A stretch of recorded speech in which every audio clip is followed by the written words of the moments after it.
अस्सलाम रहमतुल्लाह। आज एक तो गोजी बेरी पे आपको अपडेट देंगे और एक मैं आज ज़ाफ़रान प्लांट करने लगा हूँ। जिस तरह से दूसरे पौधों के जिस तरह से हमारे पास डैफोडिल है या ट्यूलिप है या इस तरह के अमरेलिस है, इनके बल्ब्स होते हैं।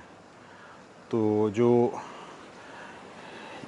ये ज़ाफ़रान के हैं इसको हम कॉर्म बोलते हैं, CORM, कॉर्म। इन्हें लेट समर प्लांट किया जाता है और ये ऑटम में फ्लावर करते हैं। ये ख़ज़ां में फ्लावर करते हैं, ये बाहर में फ्लावर नहीं करते। इसी की एक और वैरायटी आती है क्रोकस की, जो फूलों की होती है, वो भी मैं अभी कुछ दिनों में लगाऊंगा। वो इन दिनों में लगाएंगे, वो बाहर में जाके जो है वो फ्लावर करेंगे। लेकिन ये जो हैं ये इस वक्त में लगते हम अगर यूके की बात करें तो वहाँ तो हम लेट समर इसको प्लांट कर देते हैं, या early autumn, late summer kind of, क्योंकि ऑटम में ये इसने अपना जो है ना फ्लावर देना होता है। यहाँ पे मैं चूँकि थोड़ा सा श्योर नहीं हूँ, पाकिस्तान के सीज़न में मुझे कन्फ्यूजन है। जो मेरा एक्सपेरिमेंट है वो ये है, जिन इलाकों में हम रह रहे हैं, जितनी दफ़ा भी मैंने बल्ब्स वगैरह ला के लगाए हैं, वो उस नेक्स्ट स्प्रिंग तो वो फ्लावर करते हैं।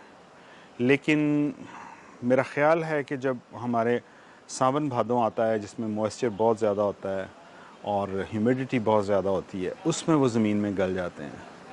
फिर मैंने ये भी कोशिश की है कि उन दिनों में उसको निकाल के फ्रिज में रख लिया जाए। वो प्लांट तो सर्वाइव कर जाता है, लेकिन उसमें स्ट्रेंथ उतनी नहीं होती कि वो नेक्स्ट ईयर फिर आपको फ्लावर करे।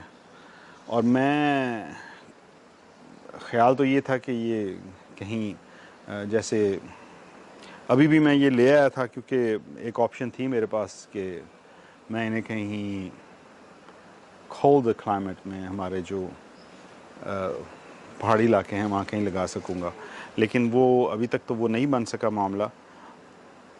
इन्हें अभी तो मैं प्लांट कर देता हूँ ऐसे ही पॉट्स में, और इंशाल्लाह एक फ्लावर तो ये देंगे, क्योंकि जो फ्लावर इसको अभी देना है वो इसने अपनी स्ट्रेंथ जो अभी तक सेव की हुई है इससे देना है, और जो उसके बाद वाला फ्लावर है उसकी स्ट्रेंथ जो ये नेक्स्ट ईयर में बनाएगा वो उस पे इसका इन्हिसार उस पे होगा, उस फूल का इन्हिसार। तो अभी तो इन्हें मैं प्लांट करता हूँ। अब ये देखें कि ये चूँकि मैंने कुछ देर घर पे रखे हैं और मेरा ख़्याल था कि ये मुनासिब वक्त पे लगाऊं ताकि ये ख़राब ना हो, तो ये आपको थोड़ी थोड़ी ग्रोथ नज़र आ रही है यहाँ पे। तो ये कॉम्स जो हैं they want to grow now. मैं इन्हें पॉट्स में प्लांट करूँगा। वो छोटे पॉट्स हैं मेरे पास, पॉट्स कम हैं।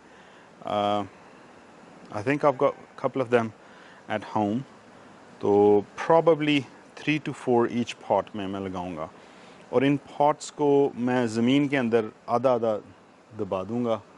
उससे अगर उसका फ़ायदा ये होगा कि माइक्रोराइजल फंगी और इस तरह के जो फंगल नेटवर्क्स हैं उनका एक कनेक्शन इनके साथ रहेगा, जो इनकी ग्रोथ पे पॉजिटिव असर डालेगा।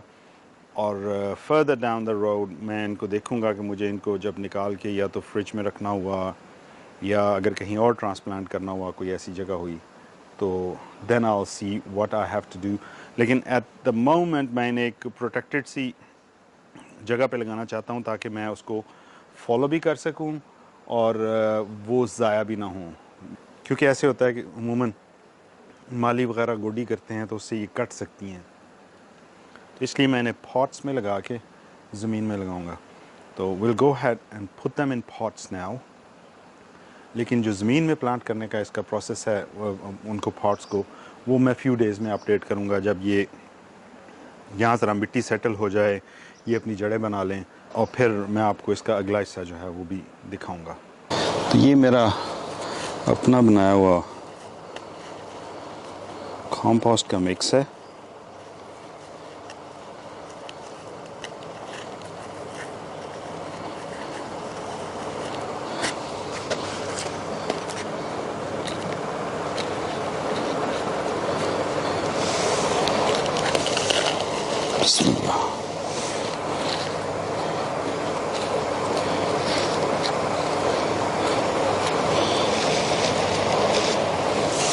I feel इसमें 3 combs in 1 pot should be right.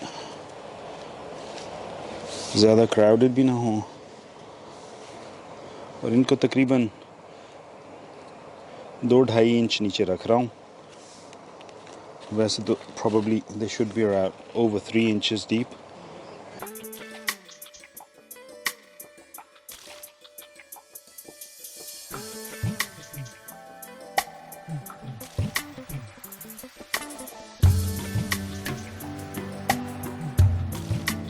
और by the way ये 2 liter pots हैं, 2 liters each.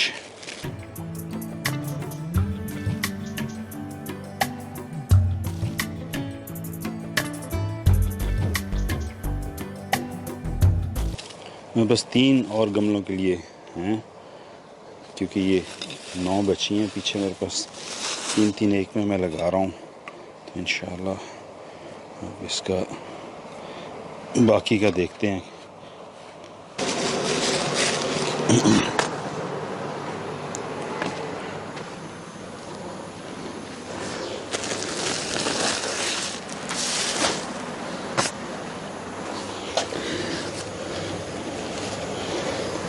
बिस्मिल्लाह.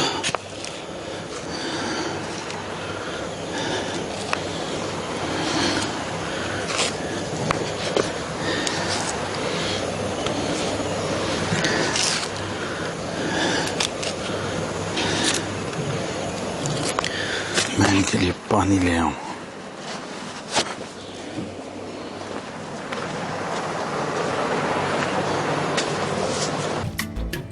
चूँकि ये कंपोस्ट उतनी मॉइस्ट नहीं थी जितनी इसको होना चाहिए, तो उसकी वजह से पानी की रिटेंशन में थोड़ा सा प्रॉब्लम आएगा. इसको मुझे थोड़ा सा एफर्ट करनी पड़ेगी.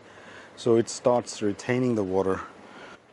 उसके लिए मैं इसको अभी पानी दूंगा, और फिर कुछ देर बाद फिर इसको पानी दूंगा, और फिर मेरे ख्याल में शाम में एक दफ़ा फिर से इसको पानी दूंगा.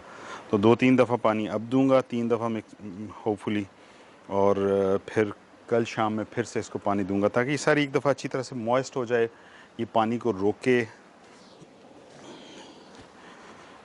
और पौधे को अच्छी नमी जो है ना वो मुयस्सर आए. और इसीलिए मैं कह रहा था कि अभी फिर मैं इसको घर पे मूव नहीं करूँगा, इन्हें कुछ दिन यहाँ रहने दूँगा. वो ये मिट्टी भी ज़रा सेटल हो जाएगी इनमें, और फिर मैं इनको घर पे ले जाऊँगा पौधों को. गोजी बेरी के पौधे वैसे तो मेरा ख्याल है 4 साल से हमारे पास यहाँ पे मौजूद हैं. ये फूल तो मुसलसल देते आ रहे हैं, लेकिन फल इन पे नहीं आ रहा था. तो एक पौधा जो था वो हमने सोचा कि उसको लाके यहाँ गांव में स्वेल के बॉटम पे लगा देते हैं. और इसको मेरा ख्याल है मैंने डॉक्यूमेंट भी किया था पिछले दिनों की. ये पौधा लगाया था कुछ दिन पहले ही, 15-20 दिन हुए होंगे. और ये देखिए, अल्हम्दुलिल्लाह, this is first ever fruit of goji berry जो हम यहाँ पे हमें मिला है. और इट्स प्रॉमिसिंग कि अगर ये फ्रूटिंग पे आई है और ये इंशाल्लाह ये पौधा हमें आगे भी फ्रूट देता है, तो इस फ्रूट के हेल्थ बेनिफिट्स बहुत ज़्यादा हैं. यहाँ पे आप इसका फ्रूट भी देख सकते हैं और फ्लावर भी. बहुत छोटा सा फ्लावर होता है, लेकिन बड़े खूबसूरत कलर और बड़ा अच्छा लगता है ये देखने में. एनीवे, इसका अपडेट मुझे करना था कि ये मेरे लिए एक बहुत अच्छा सरप्राइज़ है, और आगे भी मुझे उम्मीद है कि ये फ्रूट सेट करेगी. और इसको पानी वानी देंगे. अभी हम इसको पानी की थोड़ा सा ज़रूरत मुझे लग रहा है, तो अब नेक्स्ट टाइम जब यहाँ पानी लगेगा तो इसको पानी भी आ जाएगा. तो आज के लिए इतना ही. अस्सलाम व रहमतुल्लाह.